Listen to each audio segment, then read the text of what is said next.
C'est prendre le temps, une fois de plus, de se poser les bonnes questions et se dire, par exemple, là j'ai besoin de 4 chaises autour de ma table. Quel est mon besoin? Et une fois que j'ai défini ça, où est-ce que je peux aller le chercher? Soit j'utilise la facilité et je vais chercher sur internet, ou alors je prends le temps d'aller dénicher la pépite pas très loin de chez moi. Bienvenue dans Aubercaille, le podcast qui te fait découvrir des solutions concrètes et éthiques pour améliorer ton habitat. Je m'appelle Caroline et à travers chaque épisode, je donne la parole à un acteur de l'habitat éthique. Comme toi, je me pose de nombreuses questions sur la rénovation et la construction de mon futur chez moi. Alors ensemble, partons à la recherche de solutions adaptées à chacun d'entre nous et cela commence dès maintenant. Aujourd'hui, on a le plaisir de recevoir Coralie Vasseur. Bonjour Coralie. Bonjour Caroline. Alors toi, tu es une experte en décoration et architecture d'intérieur et tu es fondatrice du blog La Déco Responsable. Depuis plus de 10 ans, tu t'investis dans la création d'espaces responsables et durables.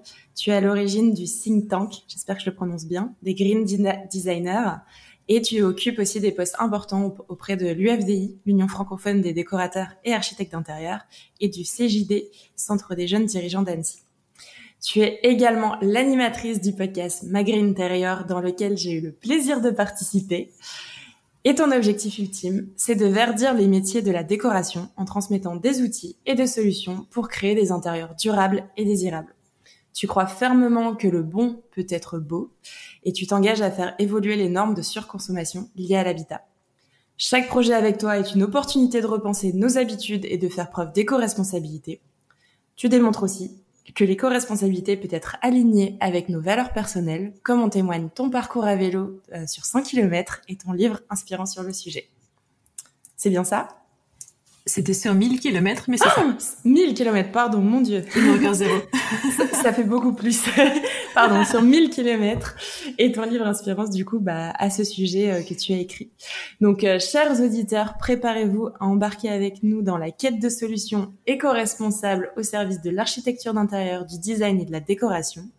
Le sujet d'aujourd'hui, c'est comment réconcilier l'esthétisme et la durabilité pour une consommation sans culpabilité.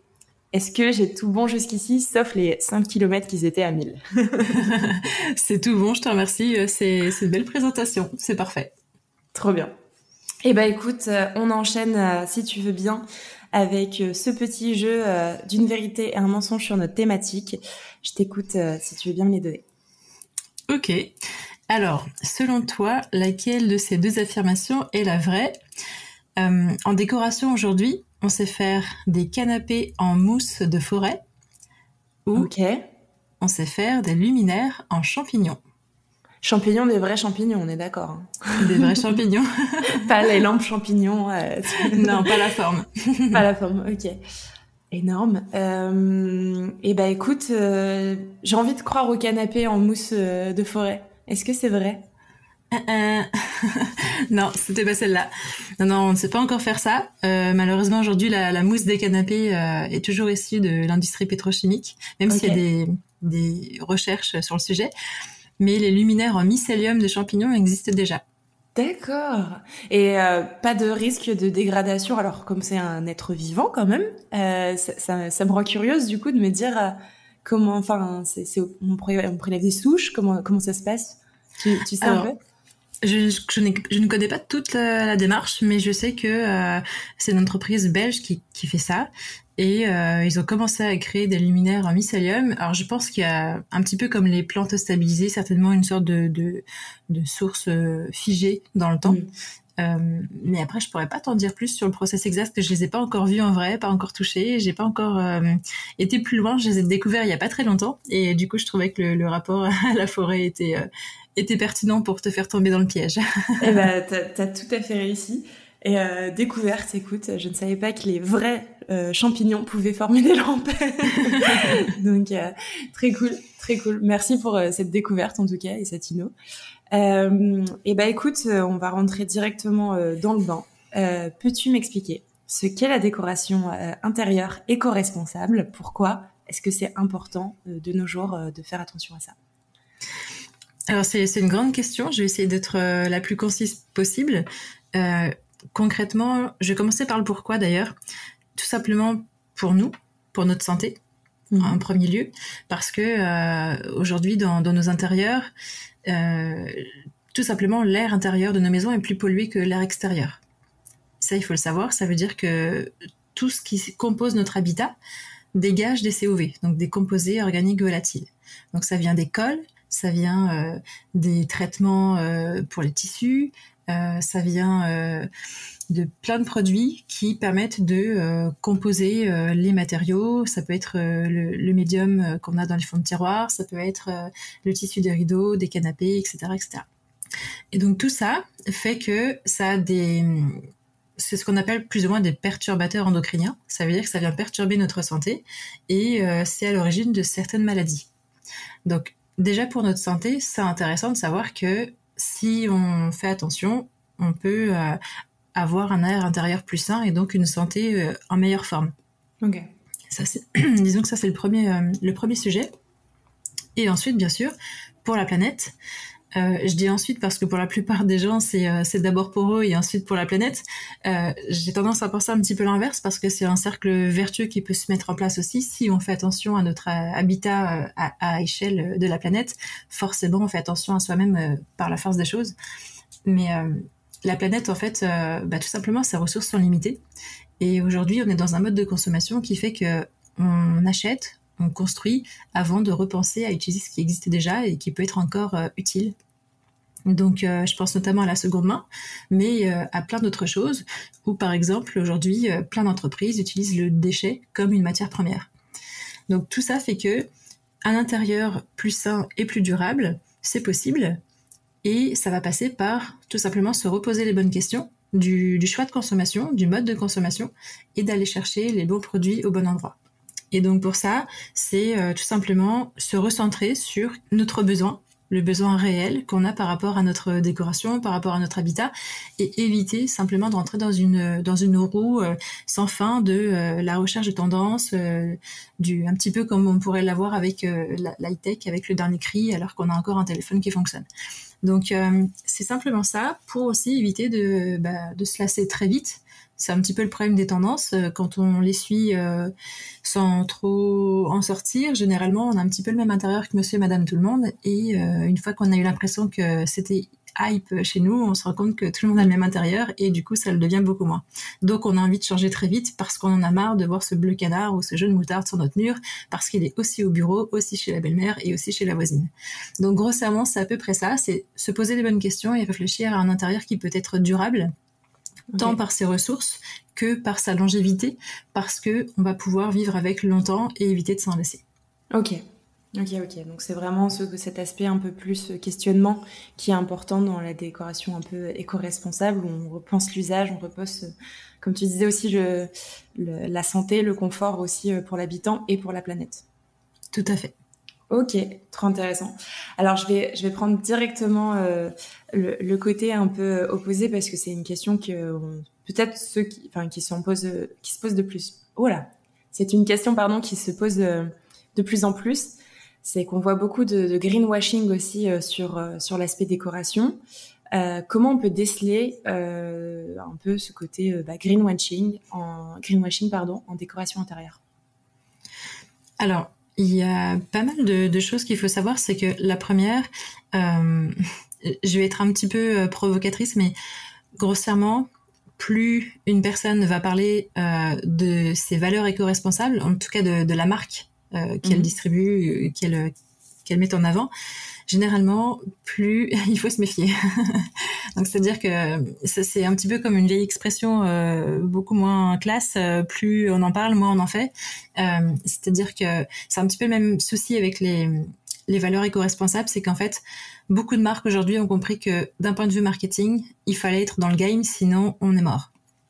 Donc ça veut dire que même s'ils ne sont pas encore vraiment dans le game, eh bien ils se doivent d'avoir un message marketing qui va dans ce sens pour continuer à payer de la clientèle et d'être sur le marché. Cependant, souvent ce sont des grosses boîtes qui sont là depuis longtemps et qui n'ont pas du tout intégré ces valeurs-là au départ au début de la construction de l'entreprise et des produits en question. Ça veut dire qu'il y a un virage à opérer qui est plus étroit, plus difficile qu'une petite marque qui se lance avec ses valeurs comme toile de fond et qui va tout de suite lancer ses premières gammes, ses premières collections avec cette vision à long terme de la durabilité. Donc, généralement, les grosses entreprises commencent, pour certaines, à faire des collections capsules pour tester un petit peu le marché et voir si ça fonctionne avec des vrais produits éco-conçus. Mais ça reste assez minime, assez anecdotique par rapport à tout ce qu'ils peuvent proposer à côté, qui est concrètement du made in China avec du bois qui n'est pas du tout sourcé durablement. Et je traduis grossièrement, mais il y a plein d'autres aspects, hein. Alors, ça veut dire que concrètement, ces messages marketing, pour les déceler, c'est simple. La première chose, c'est que souvent, ils ne sont pas forcément labellisés. Ou alors, certaines entreprises créent des faux labels, créent leur propre label. C'est-à-dire qu'en gros, c'est pas contrôlé de manière officielle. Ou alors, ils s'inventent un estampillage qui n'est visible nulle part ailleurs pour faire passer un message avec du vert et le mot green dedans et ils pensent que ça va passer. Et malheureusement, ça passe beaucoup parce que on n'est pas éduqué, le client final n'est pas éduqué en fait à tous ces labels. Il y en a tellement qu'il est parfois difficile de comprendre de quoi il en ressort. Et même quand on a l'habitude d'en voir certains, on comprend pas toujours ce qui se cache derrière en termes d'impact. Donc typiquement, le Made in France, il faut savoir que c'est souvent assemblé en France, pas toujours fabriqué en France. Et donc typiquement ça veut dire que sur l'empreinte carbone, on peut être complètement déconnant. Mais si c'est assemblé en France, ça fait bien. Et on a le drapeau bleu, blanc, rouge posé, estampillé sur le produit. Exactement. Donc c'est un vrai problème aujourd'hui parce qu'en fait il y a beaucoup trop de labels, je pense, qui font que c'est un fouillis total sur le marché, personne n'arrive à s'y retrouver. Alors qu'à côté de ça, il y a des petites boîtes qui sont pour la plupart assez jeunes, d'autres un peu plus anciennes. Et je pense là par exemple à Home Spirit, qui est une marque de canapé qui vient du Nord et qui depuis le départ, avant même que ça devienne un petit peu dans l'air du temps, on va dire, a tout de suite intégré une démarche durable dans la construction de ses canapés. Donc ça veut dire que chaque canapé est pensé de sorte à ce qu'il soit réparable, déhoussable. Ça veut dire que si tu fais une tâche, tu changes pas tout ton canapé, tu changes que ta housse. Un peu comme quand tu abîmes ta voiture, que tu as tes pneus à changer. Tu vas pas changer toute ta voiture, tu vas changer tes pneus ou tes freins. Et d'un point de vue budgétaire et écologique, tout le monde s'y retrouve. Et donc là, c'est un petit peu leur concept, en fait, c'est de se dire, si tu casses un pied de canapé, on t'en renvoie un et tu changes pas tout. Pareil pour la housse, pareil pour les mousses de l'assise si elles s'affaissent au bout de 10 ans. Etc., etc. Donc ça, c'est en fait très vertueux parce que ça permet de rentrer dans un cycle où tu évites tout simplement de jeter pour racheter dès que quelque chose ne fonctionne plus. Et ça, en fait, c'est quelque chose qu'on a perdu un petit peu avec le fil du temps. Et aujourd'hui, on a les moyens de se dire que, en gros, si ça marche plus, c'est l'occasion de passer à autre chose, d'aller chercher le nouveau produit qui nous a un peu de l'œil, etc. Et donc, on rentre toujours dans la même boucle pas très vertueuse une fois de plus. Donc, pour revenir à ta question que j'ai un peu perdue en cours de route, comment déceler Voilà. Donc ça en fait partie. Alors bien sûr, après, nous en tant que prescripteurs, donc les archidécorateurs, c'est plus facile parce qu'on est au contact direct de la plupart des fabricants. Ça veut dire qu'on peut poser les bonnes questions. Après, pour le client final, le particulier, c'est plus difficile parce qu'il passe forcément par des intermédiaires. Donc ça va être des distributeurs, des magasins, etc.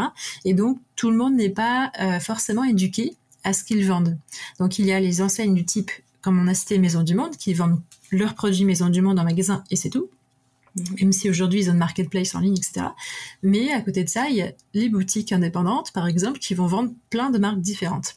Et ces marques-là, s'ils ne prennent pas le temps d'éduquer, d'informer leurs distributeurs, ou si les distributeurs ne prennent pas le temps de poser les bonnes questions, forcément la transmission du message, elle échoue à un moment donné, ce qui fait que typiquement un canapé Home Spirit qui est vendu à quelqu'un qui ne sait pas qu'il est réparable, ça ne sert à rien. En termes d'information, ça veut dire que le client va pas savoir qu'il va pouvoir changer la housse ou le coussin, etc. Et donc, il va continuer d'être dans cette boucle où il va jeter pour racheter. Donc, en fait, c'est un vrai message de communication qu'il faut qu'on arrive à intégrer auprès de tous les acteurs du marché, du fabricant jusqu'au consommateur final, pour continuer d'avoir cette démarche et surtout de la développer et faire attention justement à ces messages qui viennent un petit peu perturber les vrais messages d'éco-responsabilité. Donc c'est poser les bonnes questions tout simplement et se renseigner sur les labels. Alors attention toutefois parce que c'est vrai que les labels c'est un bon indicateur et en même temps toutes les entreprises, et je pense notamment à toutes ces petites entreprises qui sont quelques humains dans la boîte à fond sur la prod et qui essayent de développer la marque, qui n'ont pas toujours le temps ni les moyens financiers ou humains d'aller chercher des labels. C'est aussi un coût, et ça il faut comprendre que c'est pas parce que l'entreprise n'est pas labellisée qu'elle n'est pas forcément bonne sur le papier. Voilà. Ok, qu'elle n'est pas forcément vertueuse. Et justement, tu vois, je me permets de rebondir. On avait fait un précédent épisode, on avait cité quelques labels, dont par exemple FFC pour le bois, NF Environnement, GOT, Fairtrade, et d'autres. Est-ce que il y en a certains en termes de certification et de labels où tu peux dire que ça peut être déjà un grand gage de qualité? Alors peut-être parmi ceux que je viens de citer, ou est-ce qu'il y en a d'autres que, on va dire trois, si tu peux en citer trois grands, qui font que, pour essayer de limiter quand même, parce que j'imagine qu'il y en a beaucoup, qui te parlent, toi. Et puis, de dire, est-ce que, par exemple, pour un consommateur, tu disais au niveau de la communication, est-ce que sur l'étiquette, il y a une manière de lire l'étiquette d'un produit? Est-ce qu'il y a une manière des points de vigilance là-dessus? Alors, côté label, c'est vrai qu'il y en a énormément. C'est difficile d'en citer que quelques-uns parce que certains même se complètent parfois. Typiquement sur un même produit avec plusieurs matières différentes, on peut avoir plusieurs labels, avec un label destiné au bois, un label destiné au tissu, par exemple si je reprends le modèle du canapé. Et après sinon, bon, allez, j'en cite que 2-3. Donc oui, forcément, tout ce qui est bois, c'est très courant. Donc PEFC et FSC sont les principaux labels pour le bois. Donc concrètement, ça veut dire à peu près la même chose à quelques détails près sur le comment. Mais ça veut dire qu'en gros, le bois qui a été utilisé pour le produit en question vient de forêts qui ont été éco-gérées. Qu'est-ce que ça veut dire concrètement? Ça veut dire que on rase pas des forêts n'importe comment en se posant pas la question de savoir si ça va repousser. Par contre, on va chercher chaque tronc, chaque arbre au bon moment quand il est à maturité pour éviter que ça déforeste complètement la forêt et qu'elle ne se régénère pas. Donc grossièrement, c'est à peu près ça. Donc c'est tout simplement faire attention à ce que la ressource soit durable et qu'on ne soit pas en pénurie à un moment donné si on veut continuer de consommer du bois. Ok. Donc ça, c'est les deux principaux sur la partie bois. Après, sur les encres, par exemple, alors les encres, on peut se poser la question où est-ce qu'on en met, mais ça peut être tout simplement sur un tableau, une photo imprimée, ce genre de choses qui sont souvent produites en série. On peut aussi en trouver dans des motifs, parfois les motifs des tissus, etc. Donc ça va être tout ce qui est imprime vert principalement. Imprime vert, Green Guard aussi, mais c'est des labels qui concrètement, et j'ai pas cité le principal produit où on peut trouver des encres, mais ce sont notamment les papiers peints. Mmh. Et en fait, les papiers peints utilisent beaucoup d'encre et aujourd'hui, il existe donc cette certification Imprime Vert qui permet de dire que ça a été imprimé avec des encres écologiques, donc des encres qui ne sont pas chimiques et une fois de plus, du coup, qui ne dégagent pas de COV. Okay. Donc également bonne pour la santé.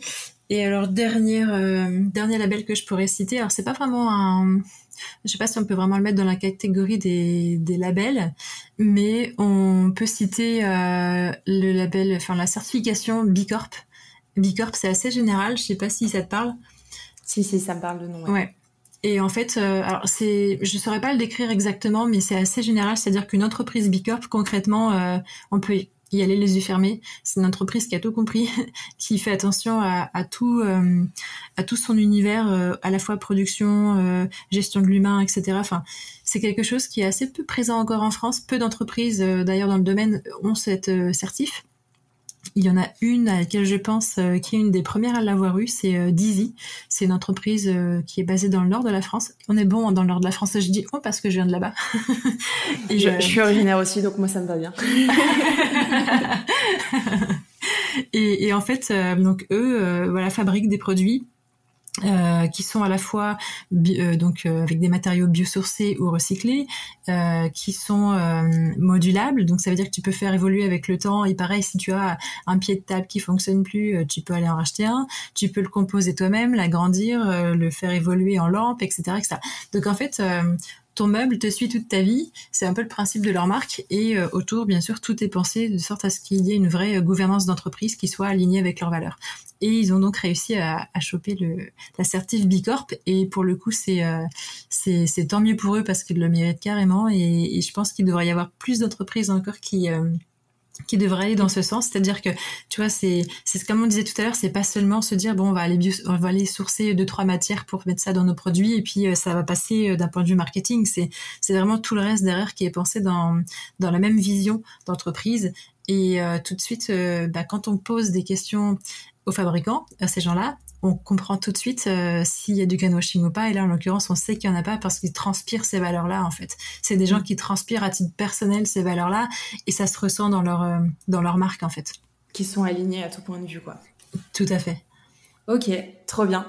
Merci, ça donne déjà quelques éléments pour les auditeurs à vérifier, en tout cas, pour la lecture. Je te propose qu'on parte un peu sur ce concept du beau et de l'éco-responsabilité.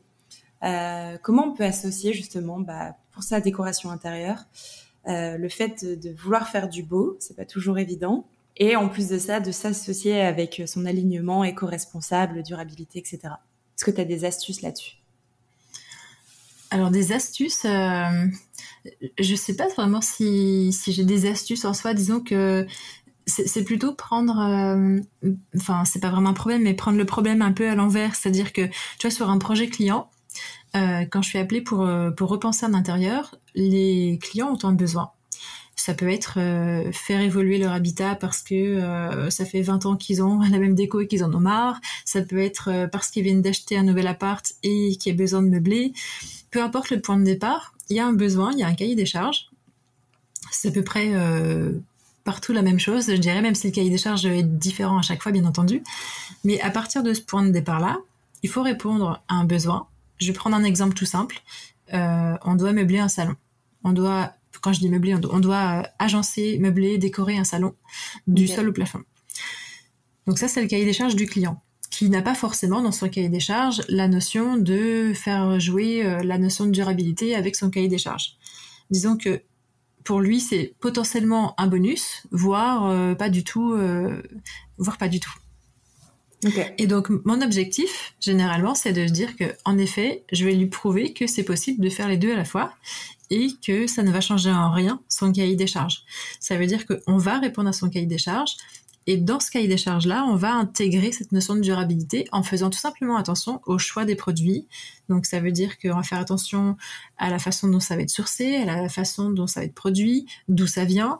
Et en fait, à chaque élément, que ce soit le revêtement de sol, les peintures, le mobilier, les luminaires, les papiers peints, tous ces éléments-là, aujourd'hui, ont des alternatives éco-responsables. Et bien sûr, je lis. Sinon, je ne m'appellerais pas décoratrice d'intérieur. Donc il faut qu'il y ait un système qui fonctionne aussi entre deux, quoi. C'est ça. En fait, c'est ça. C'est-à-dire que souvent, je parle à mes clients de mes trois piliers. C'est-à-dire qu'il y a le pilier de l'esthétisme, le pilier de la fonctionnalité et le pilier budgétaire. Et ça, c'est quelque chose qui leur parle parce que dès lors qu'on répond aux trois et que ça fonctionne entre eux, généralement, on réussit le projet. Le quatrième pilier dont je leur parle pas toujours, mais que j'intègre au projet parce que parfois ça peut faire peur. Il y a beaucoup de clients qui peuvent être encore réfractaires à cette notion d'éco-responsabilité. Donc c'est ce pilier-là, de l'éco-responsabilité, que je vais en fait faire répondre à chacun de ces piliers. Donc grossièrement, ça veut dire quoi? Ça veut dire, est-ce que si j'intègre de l'éco-responsabilité, c'est encore aussi beau? Et aujourd'hui, on peut dire que oui, on n'est plus sur de la palette recyclée pour décorer à l'intérieur si on est éco-responsable. On a des super produits. Alors, dans le très haut de gamme, le luxe, etc., je dirais que c'est pas encore à la pointe. Il y a encore vraiment beaucoup d'innovations à faire. Par contre, aujourd'hui, sur le marché de la décoration milieu haut de gamme, il y a énormément de choses qui se font, des alternatives éco-conçues. Alors, tout n'est pas parfait. Autrement, on arrêterait de décorer si on cherche la perfection. Mais en tout cas, il y a beaucoup de choses qui se font et qui vont dans le bon sens. Des produits qu'on connaît depuis toujours, depuis pas mal de temps, et qui aujourd'hui ont leurs alternatives. Je pense par exemple à ces fameux tasseaux de bois, tu sais, qu'on voit un peu partout depuis quelques temps. Pour faire les têtes de lit, pour faire les agencements de salon, etc. Oui, on voit ça pas mal. C'est ça. Le problème, c'est que souvent, ces choses-là, c'est fait avec du médium, qui est plein de colle, plein de produits chimiques pour être compressé avec les différentes particules de bois. Et ça vient de Chine, grossièrement. Mais maintenant, on en fait avec des feutrines acoustiques qui viennent en toile de fond, qui sont faites en bouteilles plastiques recyclées. Et les tasseaux de bois sont recouverts de graines de tournesol, par exemple. Donc en fait, il y a plein de choses comme ça qui se font, qui sont à la fois jolies, saines, durables, qui sentent bon la nature même. et en fait, on a plein d'alternatives. Surtout, on a des alternatives, ou presque. Et typiquement, je parlais tout à l'heure des mousses, où c'est encore un petit peu compliqué. Et c'est un vrai sujet qui est encore en cours d'innovation, mais les mousses des canapés, hormis utiliser de la mousse recyclée, là aujourd'hui ça reste issu de l'industrie pétrochimique. Et c'est pareil pour les matelas. Aujourd'hui, j'ai découvert il y a pas très longtemps une entreprise comme ça française qui s'appelle Ecomatela, qui fait des matelas issus des matelas d'hôtellerie. En fait, ils recyclent les matelas d'hôtellerie parce que c'est un turnover assez important, même s'ils sont encore bons. S'ils seraient encore bons pour chez nous, ils ne le sont plus par rapport à la recherche de qualité d'un hôtel en termes de literie. Et donc, cette entreprise récupère les matelas d'hôtellerie pour recycler les mousses, les retraiter de manière biologique pour les réinjecter dans des nouveaux matelas. Donc ça, typiquement, on est vraiment dans le réemploi de la matière et c'est une très bonne chose puisqu'on n'a pas encore trouvé le moyen de se passer du pétrole, on va dire. Mais voilà, donc chaque élément de notre habitat peut être sourcé avec une alternative qui est plus saine, plus éco-conçue. Je dirais que c'est ça l'astuce, c'est d'aller chercher, prendre le temps de fouiller, se poser les bonnes questions, de se dire comment est-ce qu'on peut faire mieux par rapport à nos habitudes, la façon dont on a été éduqué sur nos achats et tout simplement, est-ce qu'il n'existe pas une alternative? Est-ce que je vais pas prendre le temps d'aller chercher ailleurs ou de me poser les bonnes questions, quoi. Ok, trop bien. Mais tu vois, ton explication m'a fait penser à un petit jeu qu'on pourrait faire là maintenant, si ça te tente. Essayer de trouver une petite... c'est du pure improvisation, donc écoute, on y va. Mais dans un sens, tu vois, j'avais vraiment l'intention de te demander un peu justement des alternatives éco-responsables pour tout ce qui est mobilier, pour tout ce qui est peinture, pour tout ce qui est récupération et seconde main. Est-ce que tu crois qu'on pourrait essayer de trouver un exemple pour chaque, parce qu'on peut pas tous les faire, sinon on va faire un catalogue énorme. Mais pour chaque, alors déjà pour le choix du mobilier, du textile un petit peu, est-ce qu'on peut prendre un exemple pour le choix de la peinture et revêtements muraux et pour un choix d'un élément de récupération de seconde main pour la décoration intérieure? Est-ce que tu crois que c'est possible? Oui, alors par exemple, tu entends quoi? Tu entends citer une marque, un produit en particulier?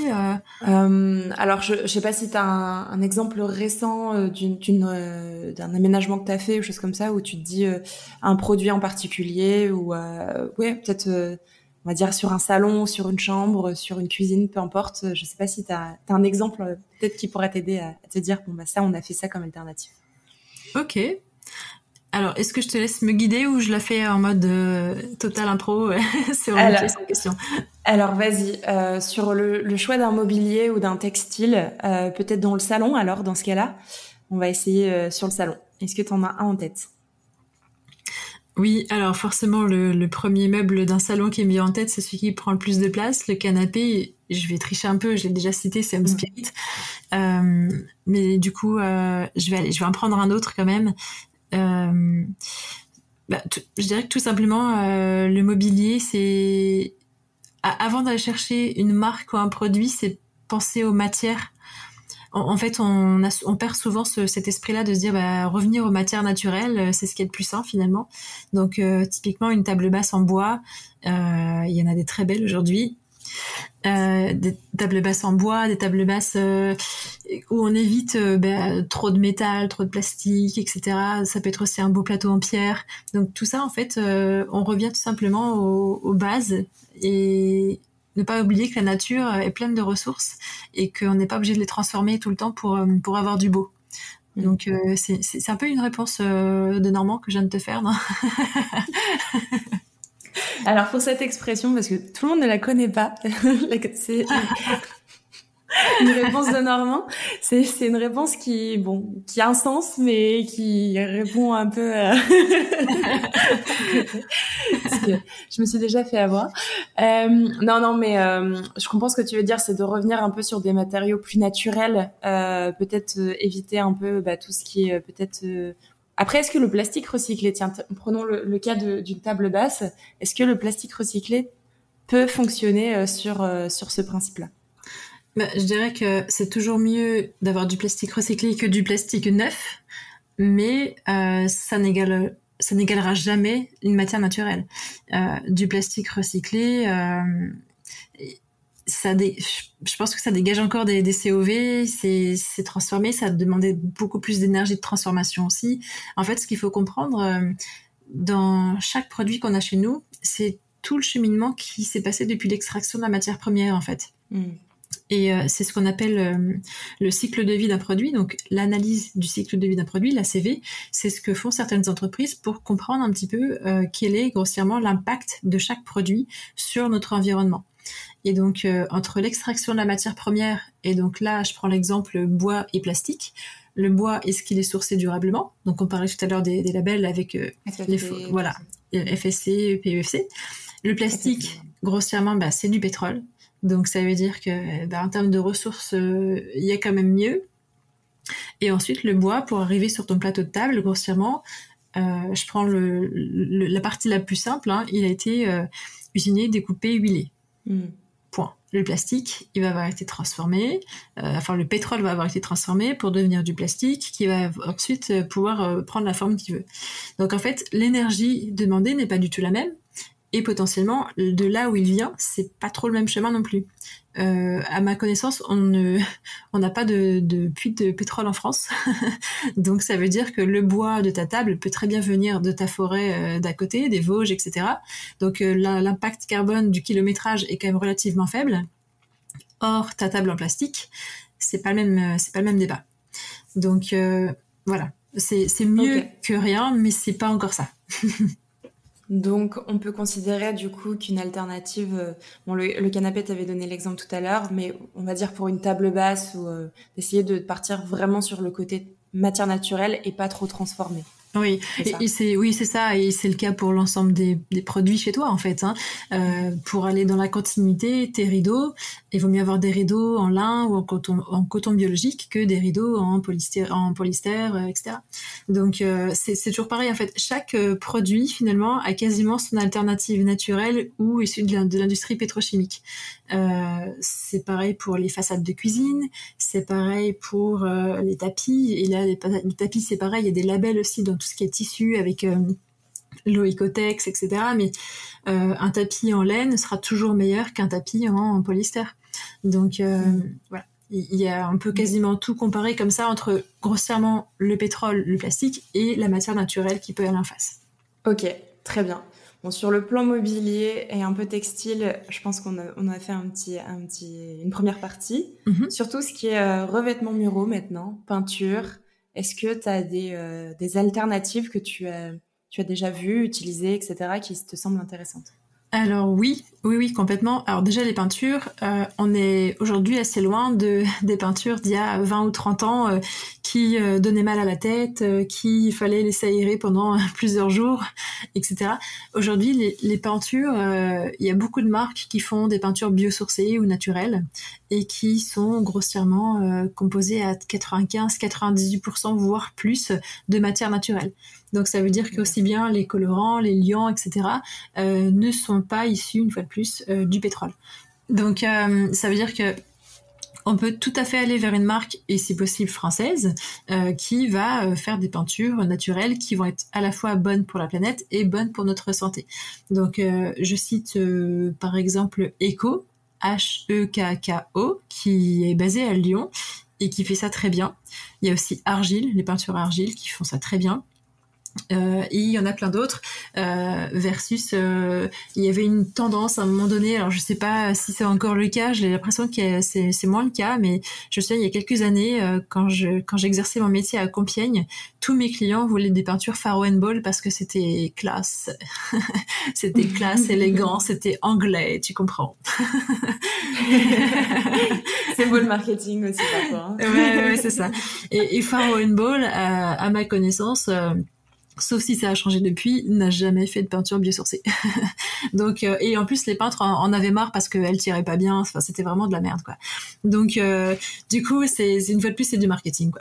Donc ça c'est pour les peintures et puis après il y a tout ce qui est papier peint. Alors papier peint il y a encore quelques clients qui pensent que c'est le total look des années 80-90, mais heureusement, ça fait pas mal d'années déjà que c'est revenu en force avec des choses extraordinaires, tant sur les motifs, les textures, les formes, les couleurs, enfin, on fait vraiment des choses magnifiques, et notamment dans les panoramiques. Et donc, il y a bien sûr des marques qui font ça bien, avec des papiers qui ne contiennent pas de PVC, qui sont issus du papier, donc le papier issu du bois, PEFC ou FSC, avec des encres imprime vert, voilà, tout est là, on pourrait presque en manger. Donc c'est des produits qui sont sains, qui sont magnifiques. Et là, je pourrais citer par exemple, Season Pepper. Season Pepper, Peppermint, il y a plein de petites entreprises françaises ou limitrophes qui font des choses très sympas et voilà, c'est donc après ça c'est je dirais le premier revêtement mural auquel on pense, mais il en existe plein d'autres. Et typiquement, oui, j'en ai un là que je viens de placer sur un projet que j'aime beaucoup. C'est Oberflex qui fait ça. Ils sont basés en Alsace. Et en fait, c'est un revêtement qui ressemble à un papier peint dans la façon dont on le pose, mais qui est constitué uniquement de matière naturelle. Donc la base, c'est du lin. Donc on a vraiment la texture un peu fibreuse du lin en toile de fond. Et ils intègrent en fait des pétales de fleurs, des graines, etc. Donc il y a un rendu à la lumière qui est juste magnifique en plus. Et on a vraiment l'impression d'être dans une étable moderne, version moderne.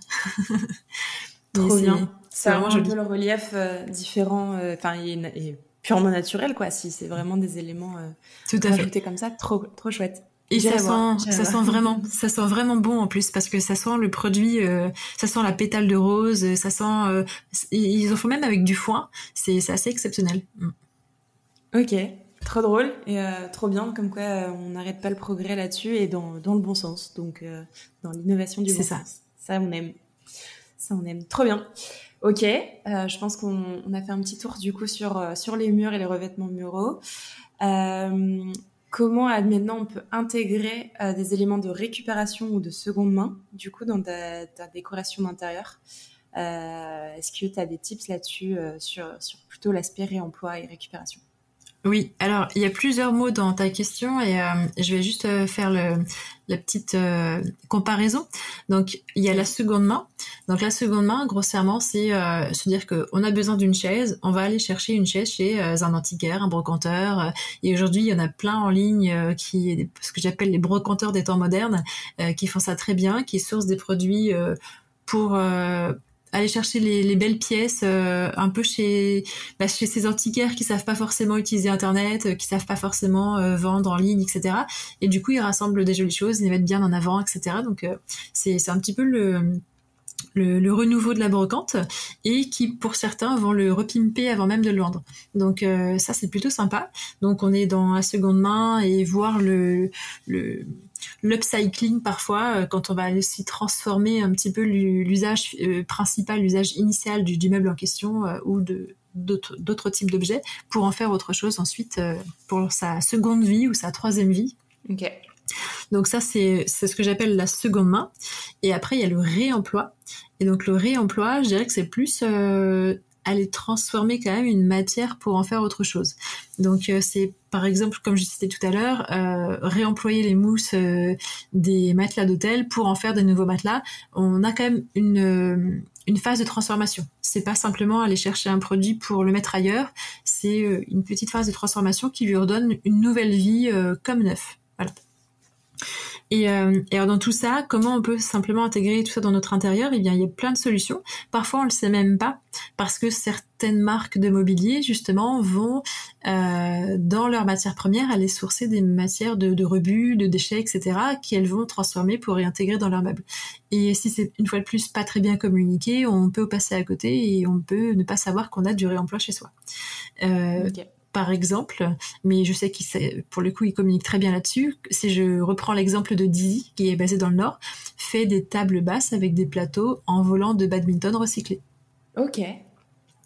Ça, c'est un exemple. Leur bois est issu d'anciennes parqueteries d'entreprises du Nord, par exemple. Donc en fait, ils ont plein de choses comme ça qu'ils réemploient pour réinjecter dans leurs nouveaux produits et c'est plutôt sympa. Après, c'est tout simplement aller... je dirais que c'est prendre le temps, une fois de plus, de se poser les bonnes questions et se dire, par exemple, là, j'ai besoin de 4 chaises autour de ma table. Quel est mon besoin en termes de confort, de style, etc. Et une fois que j'ai défini ça, où est-ce que je peux aller le chercher? Soit j'utilise la facilité et je vais chercher sur Internet avec tous mes critères de recherche sur des sites en ligne qui fabriquent en Chine, ou alors je prends le temps et je cherche le plaisir aussi dans cette démarche-là d'aller dénicher la pépite pas très loin de chez moi avec une fois de plus une déco que je verrai pas partout parce que c'est peut-être aussi des anciennes éditions de designers iconiques et non pas des rééditions. Et donc là, c'est quand même sympa de pouvoir se payer des pièces iconiques à moindre frais, entre guillemets, parce que c'est de la seconde main. Et il faut savoir aussi que souvent ces pièces-là sont plus facilement réparables que les rééditions parce qu'elles ont été conçues aussi à une époque où on cherchait la longévité dans le mobilier, en fait. Donc ça, c'est plutôt une bonne chose. Et puis après, il y a tout ce qui est plutôt esprit brocante, où on va aussi pouvoir s'amuser à aller chercher, par exemple, une chaise en bois de bonne qualité, et puis ensuite la transformer avec la couleur qu'on veut pour l'intégrer dans notre décor.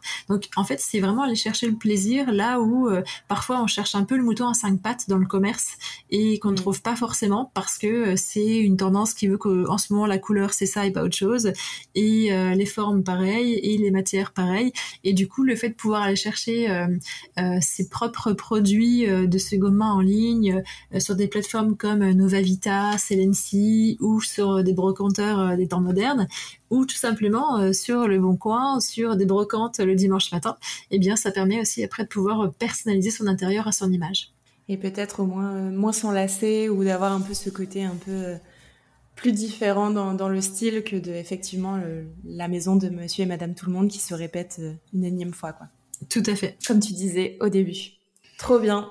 Eh ben écoute, dernière petite question, et pas des moindres, c'est comment est-ce qu'on peut concilier du coup un budget qui peut être plus limité, parce que souvent on a peur un peu avec ce côté éco-responsable, le prix grimpe, avec une approche du coup éco-responsable pour sa déco intérieure. Est-ce que t'as des astuces, est-ce que c'est des remarques qu'on peut te faire, etc. quoi. Ouais, alors le budget par rapport à la notion d'éco-responsabilité, c'est vrai que c'est souvent un frein qui revient chez le client qui n'est pas toujours alerte sur les prix, sur comment ça fonctionne, forcément il se dit que si on fait fabriquer local, ça va être plus cher et ça c'est vrai. En revanche, il y a tous les autres aspects qu'il faut prendre en considération et typiquement penser sa décoration éco-responsable, ça commence par limiter la liste de courses. Parce que si on est dans le cliché entre guillemets de se dire que dans 5 ans je change toute ma déco parce qu'elle n'est plus tendance, forcément je vais devoir acheter dans un salon, c'est le canapé, le tapis, la table basse, le fauteuil, la meuble télé, les revêtements muraux, etc., etc. Or, tout ça, potentiellement, ça tient encore la route et c'est quand même dommage de créer du déchet juste pour suivre les tendances.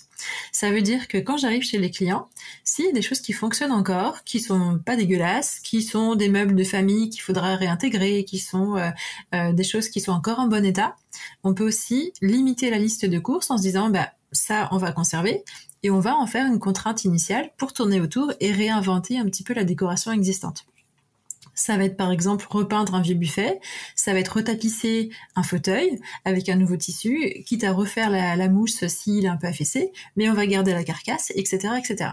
Et donc tout ça fait que forcément, au bout du compte, on a déjà un petit peu moins de choses à acheter. Donc avec le même budget, ça veut dire qu'on peut mettre plus de budget dans moins de meubles. En tout cas, autant de budget dans moins de meubles. Donc ça veut dire qu'on va pouvoir déjà entamer cette démarche d'aller chercher quelque chose, des produits qui sont plus durables, plus chers peut-être, parce que fabriqués en France avec des meilleurs produits, des meilleurs matériaux. Okay. Et une fois qu'on a fait ça, ça veut dire que quand on va aller chercher des produits plus locaux, plus durables, etc., on va aussi faire attention à ne pas retomber dans ce travers de suivre la tendance à tout prix, mais plutôt de s'écouter soi et nos besoins, nos goûts qui sont ancrés depuis longtemps, pour faire en sorte qu'on ne va pas se lasser de sa déco au bout de 2 ans, 5 ans ou trop rapidement. Ça veut dire qu'on va penser l'intemporalité sur les meubles qui sont potentiellement les plus chers, par exemple le canapé, la table, le buffet, etc. Et éventuellement se faire un peu plaisir sur une couleur murale qui peut changer plus facilement, sur des accessoires, pour éviter d'avoir à changer trop souvent et donc de pouvoir acheter des meubles robustes dès le départ qui, eux, vont tenir dans le temps et finalement, en termes d'investissement, vont faire gagner de l'argent aux clients. Je prends l'exemple, un client qui achète une chaise merdique chez Ikea qui va durer 2 ans et qui va leur avoir coûté 50 €, en gros, on est à un coût à l'année de 25 €. Mais s'il change tous les 2 ans, au bout de 10 ans, ça commence à faire un budget, là où finalement, s'ils avaient acheté une chaise beaucoup plus robuste dès le départ à 100 € par exemple, alors 100 € ça reste assez faible pour un coût de chaise, mais c'est un exemple pour comprendre le principe, si cette chaise-là, elle dure 25 ans, forcément, le coût à l'année de la chaise sera moindre. Le revient et... Ouais, exactement. Il faut penser, en fait, amortissement sur le long terme. Exactement. Donc voilà, c'est simplement penser les choses sur le long terme, penser investissement, et forcément, alors il faut avoir ce budget au départ pour pouvoir se le permettre, mais ça veut aussi pouvoir dire prendre le temps de faire les bons achats, et si on a un budget défini au départ qui ne nous permet pas de tout acheter en une seule fois, on peut aussi simplement étaler le budget dans le temps, et lorsqu'on a renfloué un petit peu les caisses, acheter une table, et puis dans 1 an ou dans 2 ans, acheter les chaises, etc., et changer au fur et à mesure les choses et pas forcément tout d'un coup, ce qui permet aussi de laisser le temps de s'approprier ces nouveaux produits, ces nouveaux objets, et de voir aussi comment on peut plus facilement les associer, notamment quand on a une mauvaise perception du volume, de l'espace. C'est plus facile de se projeter avec des choses qui sont déjà là. Carrément. Et puis même de prendre le temps aussi d'apprécier au fur et à mesure. C'est tout bête, mais c'est la trouvaille, c'est la recherche, c'est le petit plus qu'on rajoute à son habitat sans forcément tout... Alors c'est chouette quand on a un intérieur qui est terminé et qui est beau, mais te dire aussi un peu cette quête de décoration et, tout à fait. Et de prendre le temps de chercher, quoi. Trop bien. Trop bien, trop bien. Est-ce que tu vois quelque chose à rajouter, Coralie ? Sinon, je pense qu'on peut passer à la phase action. Bien là, comme ça, je vois rien de spécial, donc allons-y. Trop bien. Et allez, action. Je profite de cette coupure, tu te demandes peut-être comment soutenir notre travail sur Oberkaï. Déjà, tu peux noter ce podcast. C'est un moyen simple mais crucial pour atteindre un public plus large. Sur Apple Podcasts ou iTunes, on t'invite à laisser une note et un commentaire. Et si c'est sur Spotify, tu peux également nous soutenir en partageant ce podcast en story et en nous taguant sous le nom Oberkaï-Média. On compte sur toi. Et maintenant, retour à notre intervenant. Concrètement, comment ça se passe pour son bercail ? Nos auditeurs, comme tu t'en doutes, ils ont un projet de décoration d'intérieur. Qu'est-ce que tu leur conseilles ? Une première question à se poser, un premier conseil hyper concret quand tu veux commencer à décorer ton espace, ton bercail à toi. Alors, un conseil... j'en aurais plein, mais alors si on continue dans ce qu'on a déjà évoqué, je dirais qu'il y a un concept qui peut être intéressant, c'est la méthode bisou. Je sais pas si ça te parle, ouais. Je connais pas du tout. Non. Alors, c'est pas de faire des bisous à tout le monde pour changer sa déco. En fait, c'est simplement une sorte de guideline qui permet de se poser une fois de plus les bonnes questions. Donc, la méthode bisou, il faut considérer les initiales du mot. Donc, le B pour besoin. Donc, en gros, je prends un exemple concret. J'ai envie de m'acheter un nouveau fauteuil. Ok, j'ai vu un super fauteuil en vitrine d'un magasin, il me fait de l'œil, j'ai envie de l'acheter, j'ai envie de craquer. Méthode bisou. B. Est-ce que j'en ai vraiment besoin ? Je vais me poser la question. Voilà, par rapport à, je sais pas si j'ai déjà 5 assises dans mon salon et qu'on est 2 à la maison qu'on reçoit jamais, est-ce que j'ai besoin d'un nouveau fauteuil? Le I pour immédiat. Est-ce que j'en ai besoin maintenant, tout de suite, parce que c'est les soldes et qu'il est en promo? Est-ce que j'en ai vraiment besoin tout de suite? Est-ce que ça peut attendre? Ça me permet de relativiser un petit peu mon achat. Le S pour semblable. Est-ce que finalement, j'ai pas déjà quelque chose de semblable à la maison? Est-ce que ça veut dire que je vais devoir jeter un fauteuil existant qui, en fait, fait très bien l'affaire? Ou peut-être que j'en ai un dans le grenier que je pourrais simplement ressortir. Le O comme origine. Est-ce que je suis en phase avec l'origine du produit, de là où il vient, la manière dont il a été conçu, de là où viennent ses matières premières? Donc c'est là qu'on commence à poser un peu les questions aux vendeurs. Est-ce que si je me rends compte que c'est fait 100% made in China et que les produits vont dégager un max de COV chez moi, finalement, ça peut me remettre en question mon achat. Ok. Et le U comme utile. Est-ce que c'est vraiment utile? Alors là, en l'occurrence, un fauteuil, ça a une fonction, mais parfois, c'est un objet qui n'en a aucune et qui est juste une sorte de lubie du moment. Donc, est-ce qu'il y a vraiment une utilité à cet achat? Et voilà. Le fait de se poser ces 5 questions, finalement, alors ça limite vachement les dépenses. Hein. C'est une super méthode. C'est le post-it à avoir dans son portefeuille hein. pour faire des économies, mais aussi pour relativiser les choses et une fois de plus se dire, bah, voilà, est-ce que réellement j'ai besoin de ça tout de suite, maintenant, de cette façon-là? Est-ce que je peux m'en passer? Est-ce que je peux faire autrement? Et si à un moment donné, on a envie de se faire plaisir et dire allons-y, faisons-nous plaisir, mais c'est bien de se poser ces questions-là pour éviter de trop craquer trop souvent. Ok, trop bien. Je connaissais pas du tout et j'apprécie beaucoup cette méthode bisou. Merci, merci Coralie. Avec plaisir. J'adore le mot. Pour s'en souvenir, c'est pas mal. Trop bien. Dans ta vision, dans le meilleur des mondes, c'est quoi pour toi ton bercail idéal du coup? Mon bercail idéal, je pense que ce serait alors soit un chalet en montagne perdu au milieu de nulle part avec des fleurs sauvages au milieu ce qui est entouré de fleurs sauvages ou alors une grange. J'hésite, chalet ou grange. J'aime bien les deux simplement parce que j'aime beaucoup le bois et j'aime beaucoup la pierre.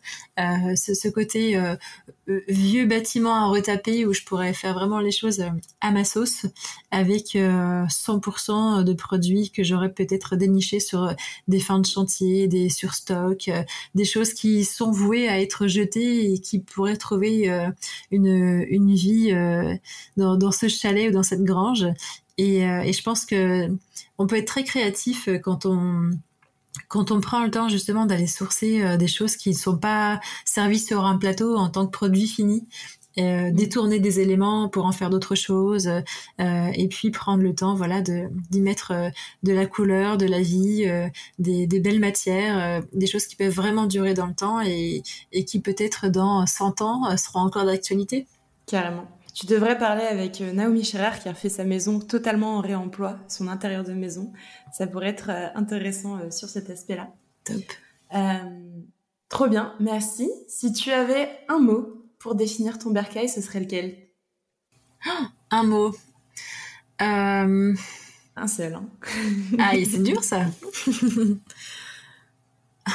En un mot, alors ça va être bizarre, hein, mais je vais dire poussière. Ok. Ça marche. Parce que ça peut correspondre au fait de la réno. Hein. Ouais, c'est ça. En fait, tu vois, c'est plus une image que j'ai en tête du parquet qui grince, de la porte qui couine, la vieille porte en bois un peu lourde, la poussière qui vole quand tu rentres. Ce côté vraiment figé dans le temps. Alors du coup, je mets plein de mots derrière mon mot poussière, mais c'est parce que ça peut paraître bizarre. On a l'impression que je fais pas le ménage, sinon. C'est ces ambiances-là vraiment figées dans le temps que j'adore. Ok, très bien. Très bien, très bien. Tu auras eu le droit à ta petite explication quand même. Est-ce que tu as des sources pour s'informer sur le sujet de la décoration responsable? Est-ce que, je sais pas, tu as quelques livres, podcasts, newsletters, personnes à suivre que tu trouves intéressants? Alors, j'ai pas spécialement de sources directes, je dirais, hormis peut-être mon podcast qui parle du sujet. mais sinon, j'ai des inspirations un peu plus connexes et je voulais les partager avec toi. Alors, j'avais été très très inspirée par le livre d'Yvon Chouinard, donc le fondateur de Patagonia, qui est Confession d'un entrepreneur pas comme les autres, qui en fait est une histoire extraordinaire quand on prend le temps de la lire et de la décrypter, et ça permet de comprendre que tout est possible. Et dans tous les univers, là en l'occurrence il s'agit de l'univers du sport, mais c'est également le cas dans la déco. Et c'est plus à destination des entrepreneurs, bien entendu, des fabricants qui pourraient... Si tout fabricant de mobilier lisait ça, je pense qu'on aurait déjà changé pas mal le marché de la déco éco-responsable. Et puis, une rencontre que j'ai faite également il y a pas longtemps, qui est une personne qui vient d'Annecy, Heidi Sévestre, qui est glaciologue, qui travaille au Svalbard maintenant, et qui a sorti un livre qui s'appelle Demain c'est nous, et qui raconte l'histoire de ce qu'elle a vécu avec un professeur de collège en Vendée, qui en fait a amené toute sa classe au Svalbard pour comprendre le changement climatique, l'évolution des glaciers dans leur environnement naturel le plus sauvage, le plus difficile, le plus extrême. Et en fait, ces enfants-là aujourd'hui sont à l'université, parce que c'était il y a quelques années, et en fait ils sont en train de prendre des carrières hallucinantes, ils sont vraiment les acteurs de demain pour changer le monde, et je trouve que l'histoire est belle parce que si on prenait tous le temps de montrer les choses sans filtre, aussi bien aux générations qui arrivent que à nos parents finalement, ce serait pas mal pour faire attention à ce qu'on consomme et comprendre en fait tout ça, comprendre le changement que ça implique. Et pas seulement le changement dans notre petit confort de français ici, mais comprendre tout ce que ça implique ailleurs sur cette planète, et se reposer une fois de plus vraiment les bonnes questions dans chaque acte, dans chaque décision de notre vie et dans nos modes d'achat en fait. Donc je pense que c'est une belle leçon de vie, ça. Trop bien. Merci beaucoup. Merci pour ce partage. C'est trop chouette. Où est-ce qu'on peut te retrouver, Coralie? Où est-ce qu'on peut te suivre? J'en ai cité quelques-uns, mais tu peux redonner. Oui, alors déjà mon activité principale, donc c'est archi d'intérieur décoratrice. Donc ça c'est sous le nom du studio Coralie Vasseur. Donc simplement sur mon site studiocoralievasseur.com. Et puis ensuite, pour écouter le podcast, c'est sur My Green Interior, donc il est disponible sur toutes les plateformes d'écoute classiques. Et donc le blog que tu as cité tout à l'heure, la décoresponsable.fr, donne également quelques astuces, quelques posts sur la déco éco-responsable comme son nom l'indique. Donc c'est à peu près les trois axes, les trois médias sur lesquels on peut me retrouver. Et ce sera avec plaisir d'échanger sur le sujet qui me passionne beaucoup. Trop bien. Merci encore pour ce partage, et merci aussi à toi d'être venu ici pour vulgariser un peu tout ce concept de décoration éco-responsable et durable. C'était trop chouette de t'avoir. Merci beaucoup, Coralie. Merci à toi, Caroline. Merci, et puis à bientôt dans vos bercailles. À bientôt. Merci d'avoir écouté l'épisode jusqu'au bout. C'est l'heure du bilan. Voici les 3 choses principales à retenir. La décoration responsable est essentielle pour 2 raisons majeures. D'une part, elle préserve ta santé en réduisant l'exposition au COV, composés organiques volatiles, émis par de nombreux matériaux en décoration. Et d'autre part, elle contribue à la préservation de la planète en encourageant l'utilisation de matériaux durables, le réemploi et même l'intégration d'éléments de récupération. Ensuite, sois vigilant face au greenwashing en décoration.